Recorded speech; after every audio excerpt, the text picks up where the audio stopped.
আসসালামু আলাইকুম dear viewer. আমি আপনাদের দেখাতে যাচ্ছি কিভাবে স্যালারি ইনকাম থেকে গড় হারে উৎসে কর কর্তন করতে হয়। আমরা ধরে নিচ্ছি একটি নতুন এমপ্লয়ের গ্রস মান্থলি স্যালারি হচ্ছে 1,20,000 টাকা এবং 12 মাসের স্যালারি হবে 14,40,000 টাকা। ফেস্টিভ্যাল বোনাস হবে গ্রসের 60%। সুতরাং 1,20,000 টাকা গুণ 60% গুণ 2। এবং যদি কোনো স্পেশাল অ্যালাউন্স থেকে থাকে, gross annual income from salary 15,96,000 টাকা।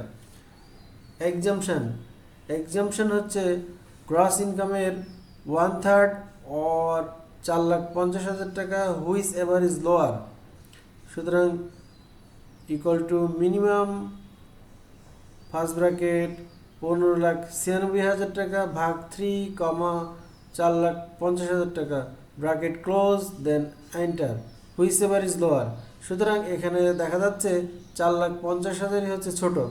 আমরা দেখে নিই 15,96,000 টাকাকে 3 ভাগ করি। সুতরাং এখানে দেখা যাচ্ছে যে 4,50,000 টাকাই হচ্ছে ছোট।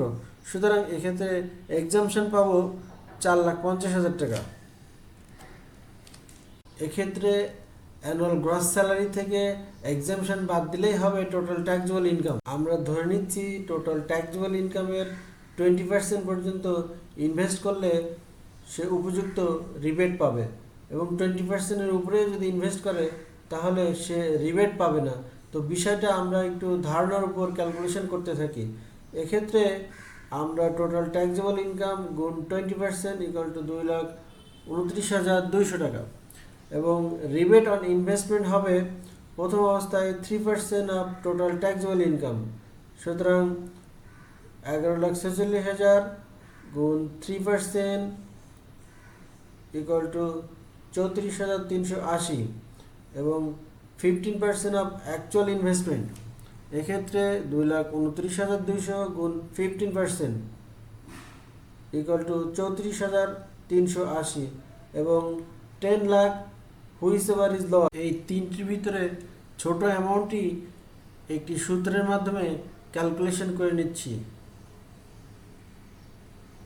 সুতরাং এখানে ছোট অ্যামাউন্ট হচ্ছে 34,380। এখানে দেখা যাচ্ছে 3% অফ টোটাল ট্যাক্সেবল ইনকাম আর 15% অফ অ্যাকচুয়াল ইনভেস্টমেন্ট, দুইটা সেম।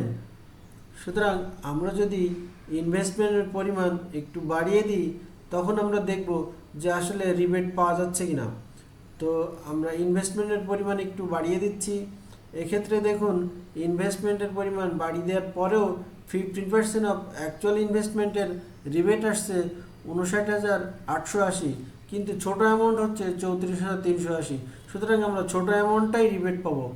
সুতরাং এই 20%-এর বিষয় নিয়ে আমরা একটা গবেষণা করতে যাচ্ছি। সুতরাং এই 34,380 ভাগ 0.15%, দ্যাট মিন্স এটি হচ্ছে আমার টোটাল অ্যাকচুয়াল অ্যালাউয়েবল ইনভেস্টমেন্টের পরিমাণ। তাহলে আমরা এখন দেখে নিই এই অ্যাকচুয়াল অ্যালাউয়েবল ইনভেস্টমেন্ট আমার গ্রসের কত পার্সেন্ট। সুতরাং এখানে দেখা যাচ্ছে 20%। সুতরাং আমরা যেটা ধরে নিয়েছিলাম যে আমরা টোটাল ট্যাক্সেবল ইনকামের 20% মতো ইনভেস্টমেন্ট করলে আমরা উপযুক্ত রিবেট পাবো, এবং এর বেশি ইনভেস্ট করলে আমরা রিবেট পাচ্ছি না। সুতরাং আমরা অলরেডি প্রমাণ করে ফেলেছি যে 20%-এর উপরে ইনভেস্ট করলে আমরা রিবেট পাই না। আমরা এখন ট্যাক্স লাইবিলিটি ক্যালকুলেশন করতে যাচ্ছি।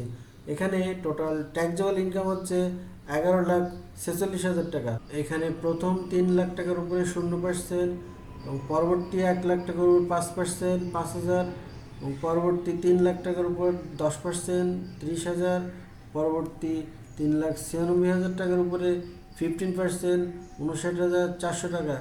এখানে টোটাল ট্যাক্স হচ্ছে 94,400 টাকা।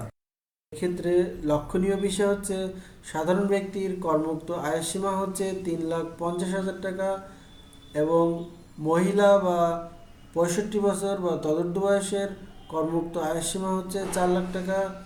তৃতীয় লিঙ্গ এবং প্রতিবন্ধী ব্যক্তির করমুক্ত আয়ের সীমা হচ্ছে 4,75,000 টাকা, এবং গেজেটভুক্ত যুদ্ধাহত মুক্তিযোদ্ধার কর্মমুক্ত আয়ের সীমা হচ্ছে 5 লাখ টাকা। এবং আরেকটি বিষয় লক্ষণীয় হচ্ছে প্রতিবন্ধী ব্যক্তির পিতামাতা এবং প্রত্যেক পোষ্যের জন্য অতিরিক্ত 50,000 টাকা সুবিধা পাবে। এক্ষেত্রে স্বামী স্ত্রী দুইজনই যদি করদাতা হয়ে থাকে সেক্ষেত্রে দুইজনের একজন এই সুবিধা পাবে। এক্ষেত্রে করদাতা মহিলা হলে তার ট্যাক্স হবে 86,900 এবং তৃতীয় লিঙ্গের হলে 75,550 এবং যুদ্ধাহত গেজেটভুক্ত মুক্তিযুদ্ধ হলে 71,900। সুতরাং আমরা সাধারণ ব্যক্তির কর গণনা করব। এক্ষেত্রে 94,400 থেকে ট্যাক্স রিবেট বাদ দিলেই হবে টোটাল পেবল ট্যাক্স। এক্ষেত্রে পেবল ট্যাক্স হচ্ছে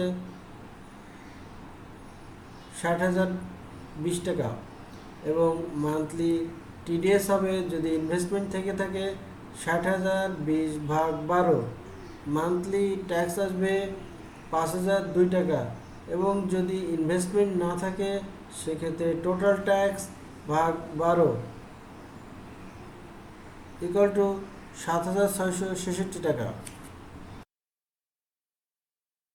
ভিউয়ার, এভাবে গড় হারে ট্যাক্স কর্তন করা হলে কোনো এমপ্লয়ি যদি ভবিষ্যতে ইনভেস্ট না করে সেক্ষেত্রে ইনভেস্টমেন্টের জন্য যে রিবেট পেয়েছিল সেই রিবেটের টাকাটি এ চালানের মাধ্যমে রিটার্নের সাথে পরিশোধ করতে হবে।